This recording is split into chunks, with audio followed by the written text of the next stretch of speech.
Magandang hapon. Live mula sa Pag-asa Weather and Flood Forecasting Center, narito ang latest sa ating panahon. Time check po muna, 4:28 ng hapon ayon sa Philippine Standard Time.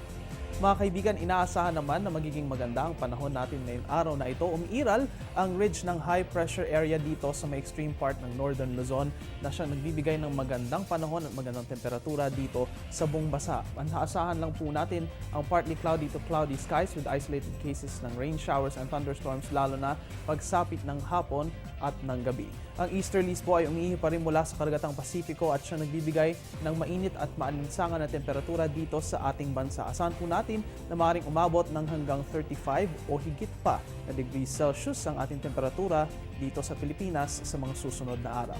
Iyan po ang forecast ngayong araw na ito. Kami magbabalik matapos ang isang pala.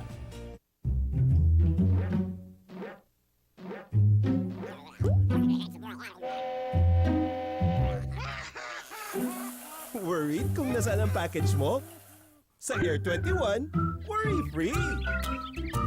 May real-time SMS updates kaya alam mong status ng padala mo every step of the way. Why worry? Pwede namang worry-free. Sa Air 21, sagot ko, padala mo!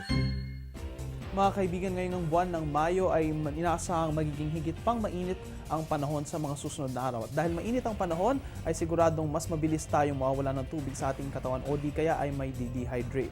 Paano nga ba natin may iwasan ang ganitong sitwasyon? Mula dito sa Panahon TV, narito ang ilang tips para tayo ay manatiling hydrated. Ang pinakamabisang paraan pa rin upang manatiling hydrated ang iyong pag-inom ng 8 hanggang 10 baso ng tubig araw-araw. Kung maaari ay iwasan ang sports drinks or carbonated drinks dahil mas nakakauhaw ang mga ito.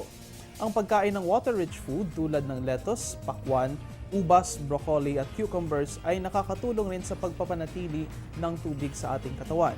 Mainam ang pagkain ng 5 cups ng mga pagkain ito para matamo ang maximum effect nito sa ating sistema. Bukod sa mga nabanggit, ang pagiging aktibo ay nakakatulong rin sa pagpapanatiling hydrated ng ating katawan dahil mas hinihimok nito ang ating sistema na kumonsumo ng tubig. Ilan lamang po ang tips na ito upang manatiling hydrated ngayong buwan ng Mayo at tag-init.